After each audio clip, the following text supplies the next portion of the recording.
Morning बच्चों। आज हम लोग अपना विज्ञान कक्षा 7 के विज्ञान का पाठ 3 पढ़ेंगे बच्चों।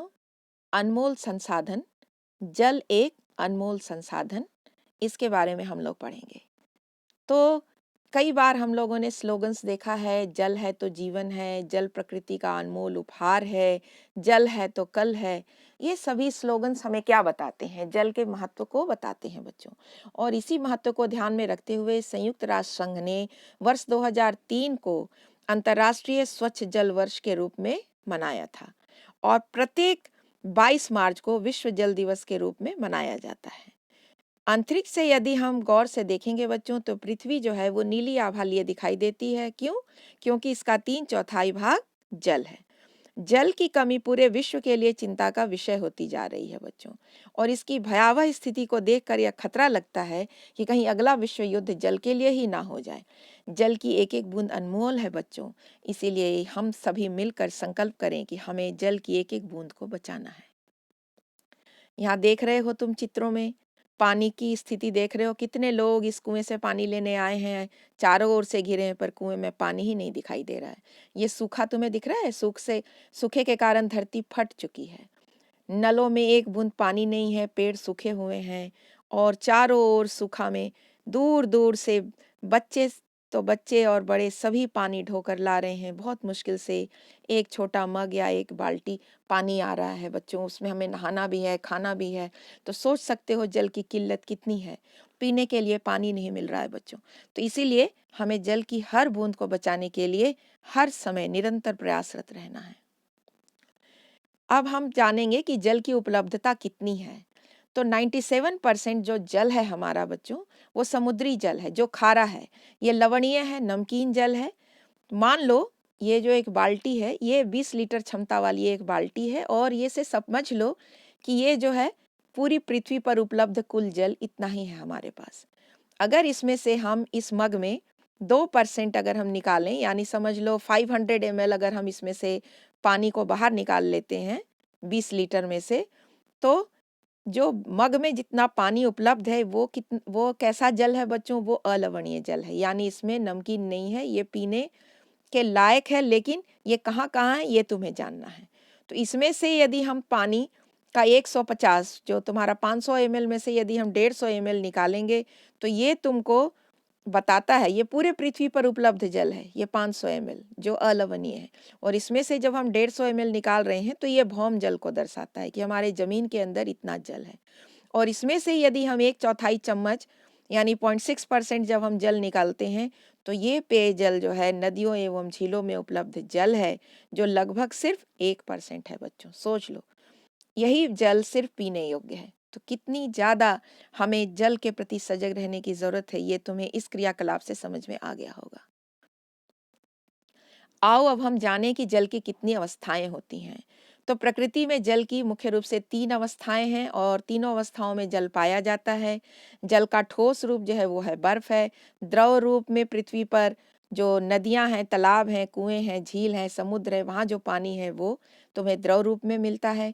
और जलवाष्प के रूप में ये वायुमंडल में पाया जाता है। तो तीनों रूपों में जल हमें मिलता है। अब हम जल चक्र को जानें। तो पृथ्वी से वायुमंडल तथा वायुमंडल से पृथ्वी पर जल के आवागमन की इस चक्रीय क्रम को ही हम क्या कहते हैं? जल चक्र या वाटर साइकिल। तो तुम देख रहे हो जो नदी हैं, तालाब हैं, वहां पर के जो पानी है वो क्या होते हैं? सूर्य के प्रकाश से धूप में भाप बनकर इवोपरेट होकर के ऊपर चले जाते हैं। जब ये ऊपर की ओर जाते हैं तो ऊपर में जो ठंडक है उससे ये संघनित हो जाते हैं और संघनित होकर बादल का रूप ले लेते हैं। और कुछ पौधे की पत्तियां भी जो वाष्पोत्सर्जन करती हैं वो भी ऊपर जाकर संघनित हो जाती हैं। तो चाहे वाष्प हो या पौधों द्वारा निकला हुआ वाष्पोत्सर्जन का वाष्प हो, वो मिलकर संघनित होता है, बादल का रूप लेता है और जब बादल टकराते हैं तो वर्षण द्वारा पुनः धरती पर पानी आता है। और जब ये पहाड़ों और चट्टानों और मिट्टी से होता हुआ रिस रिस कर जब बाहर निकलता है तो इस क्रिया को हम अंतःस्यंदन कहते हैं। तो ये तुम्हारा जल चक्र हुआ बच्चों। अब अगला हम जानेंगे कि प्रकृति में जल के मुख्य स्रोत क्या हैं। तो पहला है वर्षा का जल। हमारे देश में कृषि वर्षा जल पर निर्भर है, परंतु वायुमंडलीय प्रदूषण एवं औद्योगिक क्षेत्रों में वर्षा जल में धूल कण, सल्फर तथा नाइट्रोजन के ऑक्साइड इत्यादि के धुलने से अम्ल वर्षा का निर्माण हो रहा है, जो पौधों एवं खेतों के लिए हानिकारक है। और इसी कारण से जो हमारा ताजमहल जो है बच्चों, वो इस अम्ल वर्षा के कारण पीला पड़ रहा है। तो यहाँ देख रहे हो कैसे अम्ल वर्षा बन रही है। तो जो ये जल जो वाष्प बनकर ऊपर उड़ रहे हैं, ये जल वाष्प जो ऊपर जा रहे हैं, तो साथ ही साथ जो हम फैक्ट्रियों से धुआं निकल रहा है, गाड़ियों से धुआं निकल रहा है, या कहीं कहीं अन्य कारणों से जो भी प्रदूषण हो रहा है, इसमें आपको क्या क्या मिला हुआ है, सल्फर डाइऑक्साइड, नाइट्रस ऑक्साइड, ये और कार्बन डाइऑक्साइड, ये सभी ऊपर की ओर जा रहे हैं। तो जब ये ऊपर की ओर जाते हैं बच्चों, और ये जो है जल के साथ जब मिलते हैं, तो मिलने पर ये अम्ल का निर्माण करते हैं, H2SO4 या HNO3, यानी सल्फ्यूरिक अम्ल और नाइट्रिक अम्ल का निर्माण करते हैं। और ये अम्ल जो है, चूंकि बादल में ही ये मिल चुके हैं ये धूल कण के साथ, और यहाँ पर ये बादल में क्या हो गए हैं, जब ये बरसेंगे तो अम्ल युक्त जल है, तो ये अम्लीय वर्षा कहलाता है। अब हम लोग जानेंगे कि सतही जल कहाँ है। तो वर्षा जल का अधिकांश भाग पृथ्वी की सतह से बहता हुआ नालों, नदियों, तालाबों तथा झीलों में आकर इकट्ठा होता है। और तीसरा जो जल का संचय है वो है भूमिगत जल। वर्षा जल का कुछ भाग मिट्टी के छिद्रों से रिसकर चट्टानों की दरारों से होता हुआ निकलता है। इस क्रिया को हम अंतःस्यंदन या इनफिल्ट्रेशन कहते हैं। और इसी को हम भौम जल भी कहते हैं, और इसका स्तर भिन्न भिन्न स्थानों पर भिन्न भिन्न होता है। तो ये तुम देख रहे हो, भूमि है, ये भौम जल स्तर है, यहाँ पर भौम जल जमा है।